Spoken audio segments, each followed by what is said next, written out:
Hola, ¿qué tal mis amigos? Este es un nuevo video de Anderson Boxing a raíz de todo lo que sucedió la semana pasada con la lesión de hueso orbital, o sea, una lesión de múltiples fracturas en el hueso orbital que recibió Billy Joe Saunders, producto de un fuerte golpe lanzado por Saúl Canelo Álvarez. Nos hace replantearnos algunas cosas sobre las lesiones en el boxeo. Recordemos que las lesiones más comunes en el boxeo son estas lesiones de hueso orbital, las fracturas de mandíbula, pero también los traumatismos craneales, producto de la exposición que tienen los peleadores cuando suben al cuadrilátero. Recordemos que la esencia de este deporte, tácitamente en sí, es hacerle daño al rival, y la mayoría de los golpes van a parar allá. Esto es una historia importante, es una historia que yo creo que debiéramos revisar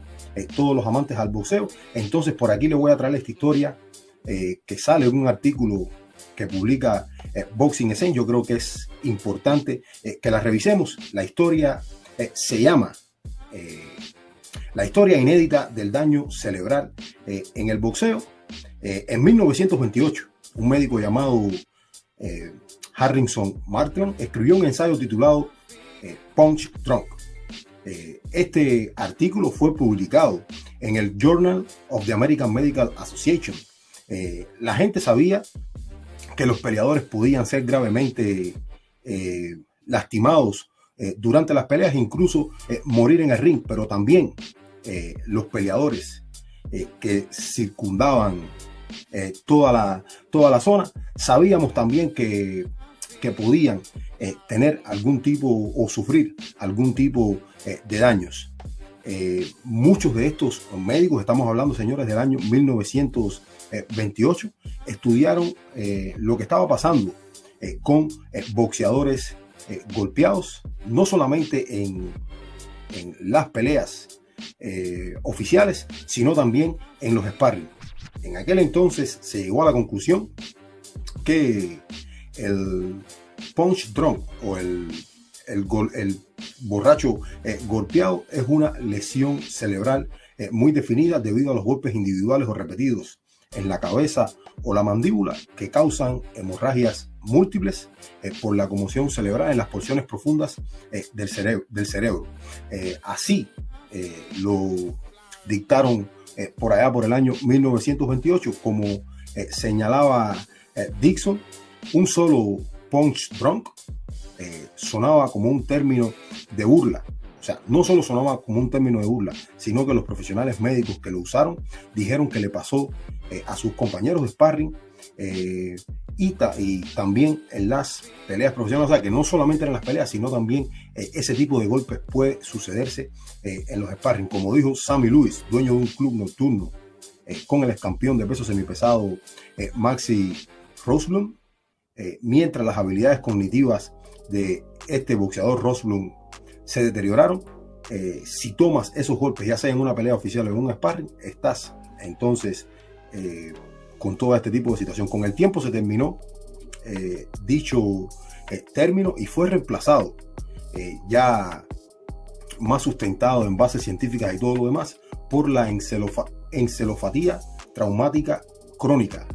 Sus síntomas, dependiendo del peleador, incluyen algunos trastornos en el habla, marcha inestable, temblores, pérdida de la capacidad analítica, pérdida de la memoria, cambios de humor, irritabilidad, confusión, depresión, comportamiento violento u errático. Y eso, señores, lo vemos día a día en el boxeo. Esta es una historia de cómo fue cambiando la terminología hasta llegar a la encefalopatía traumática crónica. En general, el establecimiento del boxeo como deporte, su preponderancia, ha ignorado el tema de las lesiones, aunque cuando suceden este tipo de tragedias nos sentimos mal, pero creo que después como que quedan un tanto en el olvido. Cuando un peleador muere o sufre una lesión traumática, cambia su vida, obviamente, porque no podría más subir al ring, pero recordemos que estos peleadores esta es su profesión, este es su trabajo, y por lo tanto, al recibir este tipo de daños, cambia su vida drásticamente. Se reconocen por un momento, nos acordamos de ellos por un momento, pero después quedan en el olvido. Un destacado comentarista de la cadena de Showtime, Steve Farhood, expresó que los luchadores sufren estos efectos con lo que tienen que vivir durante 30, 40 años simplemente porque no parecen generar la misma cantidad de atención después que sufren este tipo de lesión. El boxeo no hace nada en muchos casos para ayudar a este tipo de atletas. Vimos hace un par de años lo que está sucediendo con Adonis Stevenson, quien fue un campeón sólido en su momento después de sufrir una lesión importante a nivel cerebral contra Gosling, que estuvo mucho tiempo en coma. Hemos visto cómo estos boxeadores ya salen del radar del fanático, salen del radar de todos los que trabajaron con ellos en algún momento y son olvidados. Es una situación complicada, pero una situación que existe en el boxeo. Y la conclusión final aquí es que son guerreros, tienen el crédito del fanático, de los promotores y de todo lo que rodea el boxeo, siempre y cuando puedan pelear, siempre y cuando generen dinero. Por eso ver al peleador más allá de ese guerrero, hay que ver al peleador en su conjunto como un ser humano íntegro. Muchas comisiones atléticas, nos referíamos a los fanáticos, pero aquí ahora voy a tocar el tema de las comisiones atléticas. Muchas de las comisiones atléticas no han implementado ni siquiera los estándares más básicos con respecto a la protección de los peleadores que tienen este daño o que producto del boxeo quedan convalecientes de estos daños cerebrales. En este punto, la doctora Margaret Goodman ha estado a la vanguardia de aquellos que buscan mejorar la seguridad de los peleadores en Estados Unidos. Desafortunadamente, por el bien del boxeo, sus creencias y valores muchas veces no se alinean con el poder del mercado, del dinero y los objetivos económicos que rodean el boxeo. Nadie, incluso ni los boxeadores, sabiendo que todo esto pasa, quieren renunciar a la tajada que le corresponde desde el punto de vista económico, porque recordemos que es su profesión, de esto viven, y es un caso definitivamente complicado, pero yo creo que implementar lineamientos para proteger a los peleadores de estos daños sería lo más importante. Una cosa vital aquí es que en el boxeo muchas veces es complicado saber cuando un boxeador está lastimado o tiene algún tipo de anomalía a nivel cerebral. Sí sabemos que se hacen exámenes médicos y todo lo demás, pero no sabemos cuándo el daño puede salir a la luz. Además, es totalmente imperceptible porque yo creo que tiene que ir con estudios profundos, las tomografías axiales computarizadas y todo lo demás, que es lo que puede sacar a la luz. En algunos casos se ha encontrado, recuerdo no hace mucho el caso de el alacrán Esparza, pero hay otros casos que no podemos saber cuándo ya la lesión está establecida en el peleador. Como le decía, la encefalopatía que sufren los boxeadores progresa constantemente, incluso mucho después de que un peleador se haya retirado del ring, y en la mayoría de los casos, yo diría que en todos los casos, son o provocan daños irreversibles. Como señala Goodman, el autor de este escrito, el autor del libro, el aspecto más difícil de las lesiones cerebrales crónicas radica en el hecho de que para cuando un peleador está definitivamente mostrando los síntomas, en el 99% de los casos ya es, señores, demasiado tarde. Algunos peleadores sienten que han salido ilesos de este tipo de situaciones. Recordamos casos de peleadores que lo hicieron hasta pasados los 40 años de edad, casi llegando a los 50 años de edad, como Bernard Hopkins, George Foreman. Pero recordemos, señores, estos peleadores son la excepción de la regla.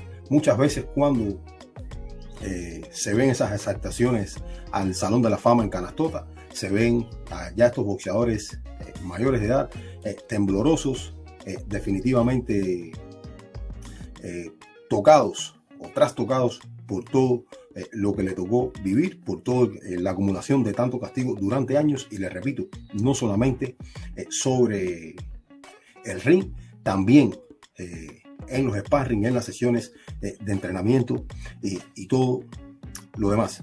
Estuvimos hablando hoy sobre cómo comenzó, señores, cómo comenzó o cómo desde el punto de vista médico se comenzó a hablar de la historia del daño cerebral en los boxeadores. En un primer momento fue algo que fue muy tomado a la ligera. Después comenzaron los estudios, le dieron su nombre médico, que por aquí se los traía, la encefalopatía traumática crónica, que es un daño irreversible que sufren los boxeadores, incluso aquellos boxeadores que no han recibido tanto castigo. Las lesiones en el boxeo está del lado del boxeador, las comisiones atléticas, los jueces, todo lo que rodea al boxeador, trabajar de manera mancomunada para tratar de eludir este tipo de situaciones, al menos en este tipo de lesiones, porque sabemos que cuando ya el peleador comienza a mostrar síntomas, como decía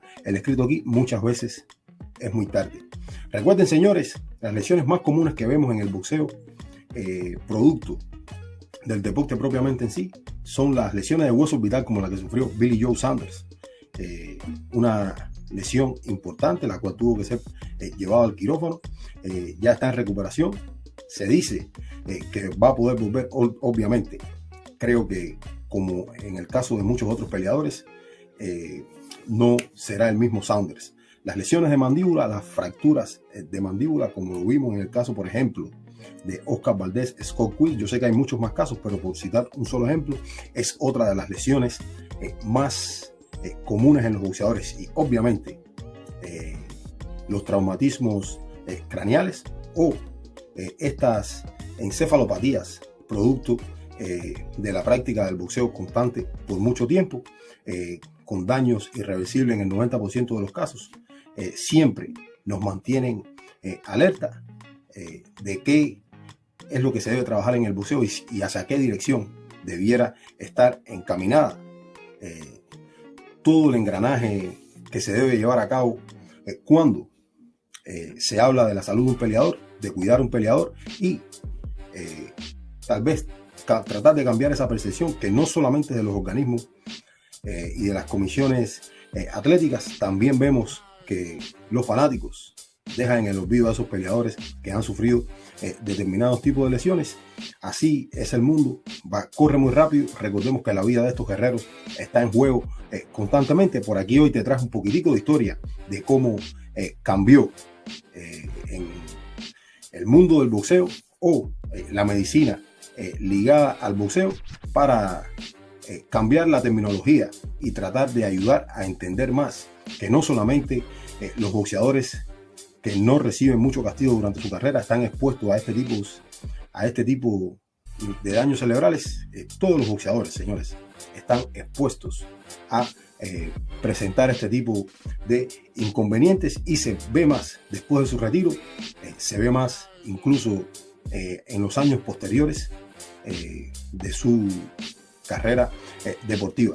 Fue Anderson Pérez, señores, para Anderson Boxing. Nos vemos.